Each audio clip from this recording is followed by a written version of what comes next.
Professor Anthony Turton from the University of the Free State Centre for Environmental Management joins me now to discuss this along with the measures put in place by government to deal with these issues. Good evening, Professor Turton. Thanks very much for joining us this evening.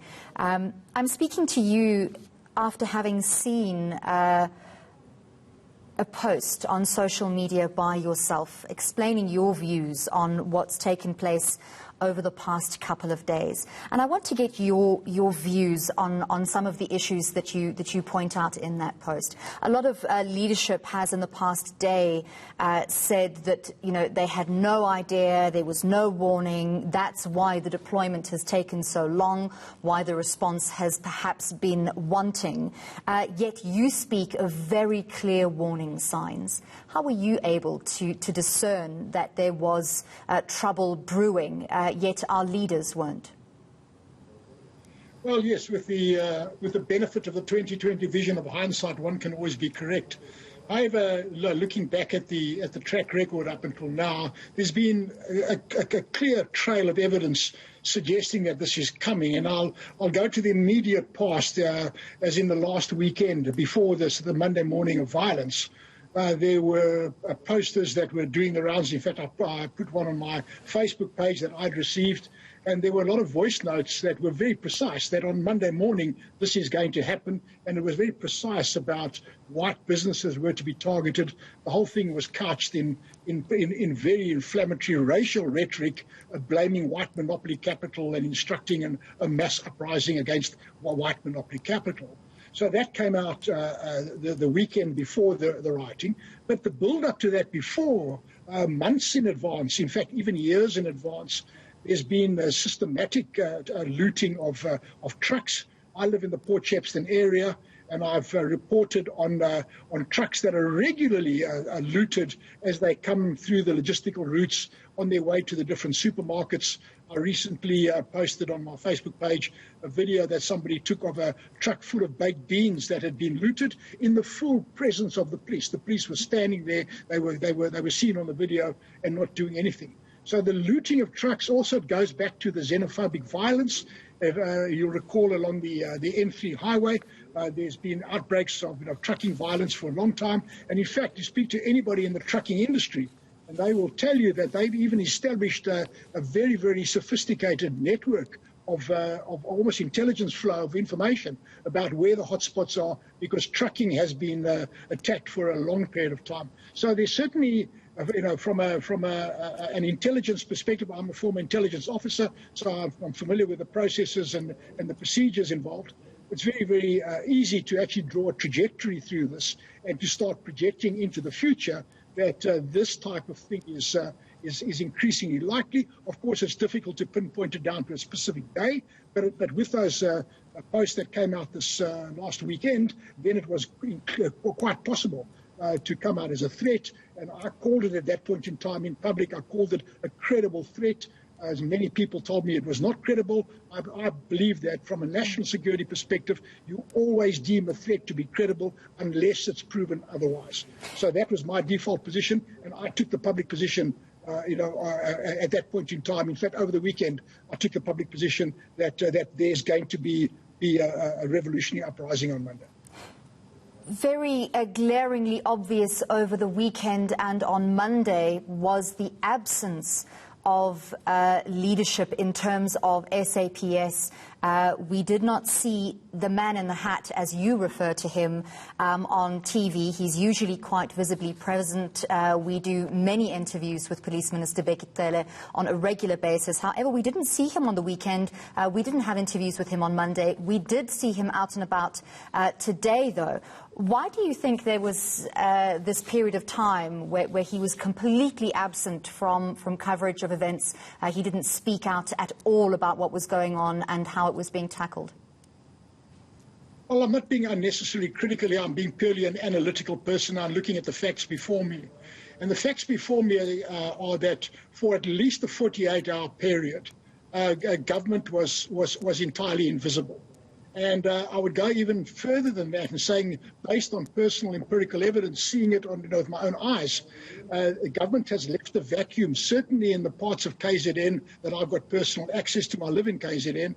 And certainly there's been a complete, absolute vacuum of government, to the extent that we've now seen local militia that have been established spontaneously, and they fill the vacuum left by the state. Having said that, I noticed that today the SANDF has in fact deployed, and I also note that where the police have been allowed to continue, they've done an exceptionally good job. And there is, in fact, one incident where the local police ran out of ammunition, and one of these private initiatives supplied ammunition to the police, and that speaks to a supply chain management, planning, anticipation, intelligence-led intervention beforehand. So I think these are all lessons that should be learned, and I don't think we must be too harsh on ourselves in terms of apportioning blame. That can happen a long time in the future. I think right now we have to just understand that mistakes were made. But in the meantime, we've got a pressing problem that we need to deal with, and we need cool, calm heads to come together and to actually plot a way forward, because there's at least 4 or 5 critical things that I think are happening in the near-term future that require immediate, clear thinking in terms of planning. What are those 3 or 4 things, or 4 or 5 things? Well, I think there are a couple of things. I'm an abstract thinker. I'm a strategic person, and so I think in the strategic realm. And the first thing that I see is that the immediate short-term food shortages, without any question of doubt. My personal household, I have bread and milk for tomorrow, and then I have no more food in my household. But I'm just speaking on behalf of a community. The whole community is pretty much in that. So short-term food shortages are a serious problem. Diesel, fuel in general. The fuel has run out here in KZN in large parts, and the Natref refinery has been forced to declare force majeure because they can't get critical elements of their production process. So you're going to see a fuel shortage, increasingly expanding, which leads to the third thing, and that is this has been about supply chain breakdown, a fundamental supply chain breakdown, which is going to take months, if not years, to repair. So spare parts for machinery, medication, people on chronic medication. I know of people that have got medication, chronic medication, for the next 4 or 5 days. Then they're going to run out. Then they're going to possibly need hospitalization. Okay. Then, of course, we get to another critical issue because the point of payment machines have been trashed within the supermarkets. Even if they could get restocked tomorrow, they can't transact because they can't accept card money. So cash is going to start running dry because your ATMs have been so severely vandalized. So these are the immediate problems that I see that are going to require significant attention. And then, of course, the final thing is that what we've actually had is a super spreader event. People have lost all sense of social distancing. There's been a violent engagement between people. So I would predict that in the next 10 days, you're going to start seeing a spike in corona cases. And of course, the tragic thing about this event has been that places like Clicks and Dis-Chem and those sort of commercial stores that have been so successful in rolling out the coronavirus vaccine are no longer going to be able to do that in the immediate short term.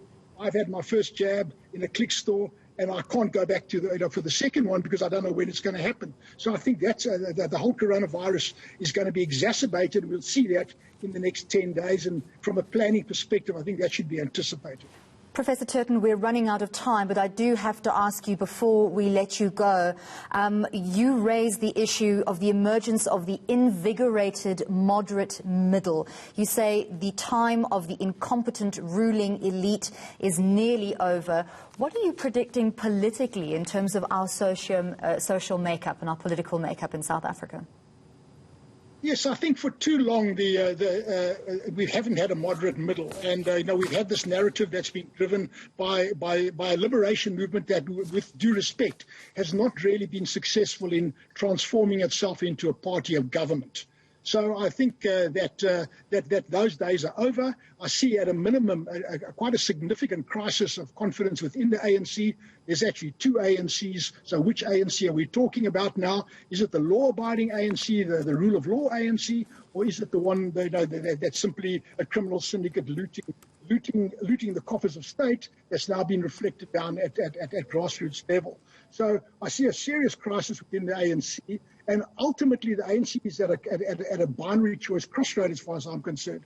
They either have to make a decision that they go the rule of law route, which means they have to start prosecuting internally people that are guilty of gross crimes and misappropriation of funds, in which case they emerge invigorated, or on the other hand, they don't do that, and then they're going to lose the moral high ground, they're going to lose legitimacy, which then is going to give rise to this new emerging moderate middle that is free of the vestiges of the past and united across race, colour, class lines, etc., but united by a common vision of what it means to be South African under current circumstances in a damaged economy, high levels of joblessness, 75% of youth unemployed, a lack of foreign direct investment into the country. Is capital a problem, or is capital part of the solution? All of these really complicated issues that have to be dealt with by this emerging moderate middle. So I think that we're going to see that happening, and I'm very optimistic that there's actually a good thing that's taking place in the midst of all of this carnage. Well, thank you very much for your insights. That was Professor Anthony Turton from the Centre for Environmental Management at the University of the Free State.